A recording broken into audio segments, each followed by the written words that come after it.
तो गाइस आज की इस वीडियो में कोई भी कैरेक्टर नेम ना होने की वजह से हमने खुद कैरेक्टर नेम पुट कर दिए हैं ताकि मूवी आपको अच्छे से समझ आ जाए।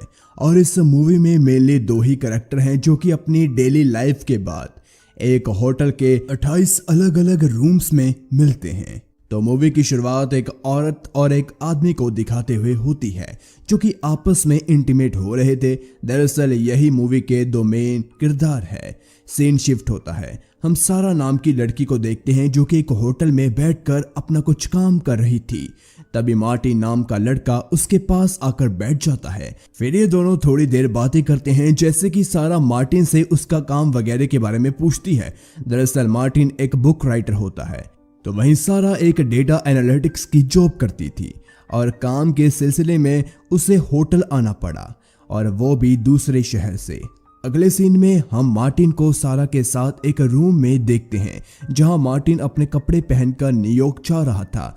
तभी सारा की आंख खुल जाती है तो मार्टिन उसे बताता है कि वो अपना कॉन्टैक्ट नंबर उसके लिए छोड़कर जा रहा है ताकि अगर वो कभी न्यूयॉर्क आए तो उससे मिल सकती है। इस पर सारा कहती है कि वो उसे कभी कॉल नहीं करेगी। सीन शिफ्ट होता है और हम मार्टिन और सारा को फिर से होटल के रूम में इंटीमेट होते हुए देख पाते हैं। दरअसल मार्टिन अब न्यूयॉर्क से वापस आ चुका था, तो इंटीमेट होने के दरमियान वो सारा को बताता है कि उसने अपनी गर्लफ्रेंड से ब्रेकअप कर लिया है। ऐसा उसने सारा के लिए नहीं किया था, लेकिन फिर भी ये बात वो सारा को बताता है, जिसके जवाब में सारा भी उसे बताती है कि अब वो शादीशुदा है। तो मार्टिन उससे पूछता है तुम्हारी शादी कैसी रही, मगर सारा इसका कोई भी उत्तर नहीं देती। जिसके बाद मार्टिन सारा से पूछता है कि तुम तो मुझे कॉल नहीं करने वाली थी, इसके बावजूद तूने मुझे कॉल किया, ऐसा क्यों? सारा इसका भी कोई जवाब नहीं देती। इस पर मार्टिन कहता है कि तुम मेरे किसी सवाल का जवाब क्यों नहीं दे रही। सारा कहती है ठीक है, तुम एक सवाल पूछ सकते हो। मार्टिन सिर्फ एक ही सवाल पूछ सकता था, इसलिए वो काफी ज्यादा सोचता है और इसके साथ ही सीन कट होता है। तो हम कुछ दिन बाद का सीन देखते हैं जहां सारा और मार्टिन फिर से एक होटल रूम में होते हैं। यहाँ भी मार्टिन फिर से सारा से काफी सवाल पूछ रहा था, जैसे कि तुम्हारा फेवरेट कलर कौन सा है, क्या तुम्हारे मॉम और डैड एक साथ रहते हैं, मगर सारा इनका भी जवाब नहीं देती। नेक्स्ट मॉर्निंग होटल रूम से जाते वक्त सारा मार्टिन को बताती है कि उसने मार्टिन की बुक पढ़ी जो कि काफ़ी उसे पसंद आई। तो मार्टिन उसे बताता है कि उसने एक न्यू गर्लफ्रेंड बनाई है, जिस पर सारा कहती है कि तुम्हें उसे मेरे लिए छोड़ना होगा। मगर तभी मार्टिन सारा से पूछता है कि क्या तुम अपने हस्बैंड को मेरे लिए छोड़ सकती हो, और पहले की तरह सारा इस सवाल का भी जवाब नहीं देती। अब अगले सीन में हम सारा और मार्टिन को एक होटल के टेरेस पर देख पाते हैं जहां दोनों साथ ही में फायरवर्क्स देख रहे थे। तभी मार्टिन उसे बताता है कि जिस लेडी को वो डेट कर रहा था उसके दिल में एक होल है, जिसकी वजह से कुछ लोग उसका मजाक उड़ाते हैं, साथ ही वो मेरा भी मजाक उड़ाते हैं क्योंकि मैं उसके साथ हैंग आउट करता था। सीन शिफ्ट होता है और अब दोनों रूम में होते हैं जहां दोनों एक दूसरे से बहुत सारे सवाल जवाब करते हैं, जैसा कि तुमने पहली बार किस कब किया, पहला क्रश कौन था, ये सब। वहीं अब मार्टिन और सारा एक बार में मौजूद होते हैं जहां दोनों काफ़ी ज़्यादा ड्रिंक करने के बाद होटल रूम में लौट कर फिर से इंटीमेट होते हैं। और इसके बाद सारा मार्टिन से पूछती है तुम्हें मुझ में क्या पसंद है। मार्टिन कहता है कि बहुत सारी चीज़ है जो कि उसे पसंद है, जैसे कि उसकी आंखें, उसकी हंसी, उसके चलने का तरीका। तभी बातों ही बातों में सारा रोने लगती है और मार्टिन से कहती है कि वो उसे लाइक करती है, लेकिन वो अपने हस्बैंड से प्यार भी करती है। तो मार्टिन उसे चुप कराता है। नेक्स्ट मॉर्निंग सारा मार्टिन को किस कर कर एयरपोर्ट के लिए निकल जाती है।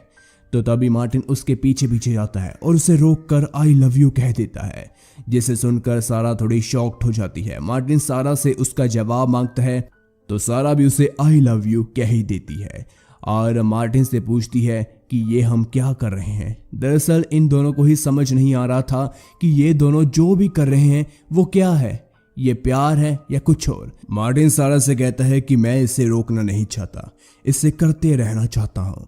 अब अगले सीन में मार्टिन और सारा एक होटल रूम में थे जहां सारा बक बक किए जा रही थी और मार्टिन बिल्कुल खामोश बैठा हुआ था। तभी सारा उसे पूछती है क्या हुआ। तो मार्टिन बताता है कि उसने जो बुक लॉन्च की थी वो लोगों को पसंद नहीं आई। इस पर सारा कहती है उसमें उदास होने वाली बात क्या है, वो सिर्फ एक बुक ही तो थी। जिसे सुनकर मार्टिन नाराज हो जाता है और इन दोनों में बहस हो जाती है। इसके बाद हम इन दोनों को बाथटब में देखते हैं। दरअसल इन दोनों के बीच सब कुछ ठीक हो गया था। तो इसी दरमियान सारा मार्टिन से पूछती है कि हम एक साथ क्यों नहीं रहते। मार्टिन इस बात को मजाक में लेते हुए कहता है कि तुम्हारे पास हस्बैंड है और मेरे पास गर्लफ्रेंड, जिस पर सारा कहती है मैं सीरियस हूँ। तो मार्टिन इसका जवाब देते हुए उससे कहता है कि तुम अपने हस्बैंड से डिवोर्स क्यों नहीं लेती। तो सारा जवाब देती है तुम शादी करने वाले हो और मैं डिवोर्स ले लूँ। नेक्स्ट सीन में मार्टिन और सारा दोनों नेकेड होकर बैल्कनी में डांस कर रहे थे और तभी दोनों कुछ अच्छा टाइम भी स्पेंड करते हैं। तो अगली बार जब दोनों मिलते हैं तो मार्टिन की शादी हो चुकी थी, इसलिए सारा उससे पूछती है तुम्हारी शादी कैसी रही, जिस पर मार्टिन बताता है कि काफ़ी शानदार। उसने अपनी वाइफ को अपनी ग्रैंड माँ की रिंग पहनाई, जिससे पाकर उसकी वाइफ उससे इम्प्रेस हो गई।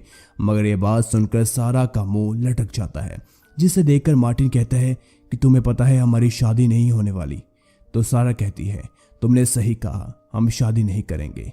वहीं अब हम मार्टिन और सारा को लड़ते हुए देख पाते हैं। दरअसल सारा उसे अपने बारे में ज़्यादा इन्फॉर्मेशन नहीं दे रही थी और तो सारा मार्टिन के टेक्स्ट का रिप्लाई भी नहीं कर रही थी। साथ ही दोनों सिर्फ होटल रूम्स में ही मिलते हैं, जबकि मार्टिन सारा का हाथ पकड़कर बाहर कहीं घूमना चाहता था। इन्हीं वजह से दोनों लड़ते हैं, लेकिन फिर से एक हो जाते हैं। मगर कुछ दिनों बाद दोनों में फिर से लड़ाई हो जाती है। दरअसल मार्टिन की वाइफ उसे डिवोर्स देने को तैयार नहीं होती, तो इसीलिए सारा मार्टिन में लड़ाई होती है। अगली बार सारा जब मार्टिन से मिलती है तो उसे बताती है कि वो बहुत जल्द एक बेबी को जन्म देने वाली है, क्योंकि उसके हस्बैंड एक फैमिली चाहता है।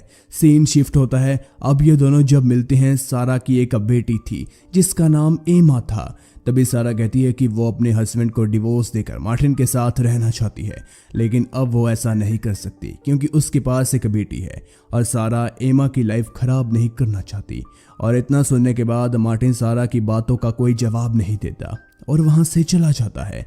इसके बाद हम मार्टिन को एक होटल रूम में अकेला बैठा हुआ देख पाते हैं, जहां हमें पता चलता है कि उसने सारा से मिलना और बात करना बंद कर दिया। तभी सीन शिफ्ट होता है और हम सारा को देखते हैं, जो कि एक होटल रूम के बाथटब में थी। उसके पास मार्टिन का वॉइस मेल आता है, जिसमें मार्टिन ने सारा से कहा था कि अब हम ना मिलते हैं और ना ही बात करते हैं, लेकिन मैं तुम्हें अपनी लाइफ में वापस चाहता हूँ, इसीलिए मुझे मिलने आ जाना। जिसके बाद सारा मार्टिन से मिलने के लिए जाती है तो मार्टिन उसे देखकर काफी खुश होता है। वो सारा को अंदर बुलाता है और वह बताता है कि वह अब दूसरी सिटी में शिफ्ट हो गया है अपनी वाइफ के साथ। फिर दोनों थोड़ी देर बात करते हैं और सोने चले जाते हैं। जिसके बाद मार्टिन और सारा एक साथ इसी होटल रूम में काफी दिनों तक रहते हैं और दोनों फिर से मिलना स्टार्ट कर देते हैं। तो एक दिन मार्टिन सारा से पूछता है उसका हस्बैंड एमा के लिए कैसा डैड है। सारा बताती है कि वो काफी सही है, जिस पर मार्टिन उसे बताता है कि उसकी वाइफ बच्चा ही नहीं चाहती। नेक्स्ट डे जब मार्टिन सोकर उठता है तो उसे सारा कहीं दिखाई नहीं देती। तभी उसे सारा का एक नोट मिलता है जिसमें लिखा हुआ था कि वो एमा को मिस कर रही है। नेक्स्ट सीन में हम देखते हैं कि सारा मार्टिन से मिलने उसके रूम में आती है और मार्टिन को बताती है कि इस बार उसका हस्बैंड भी उसके साथ आया है। जिस पर मार्टिन कहता है कि यही मौका है, तुम्हें अपने हस्बैंड को हमारे बारे में बता देना चाहिए।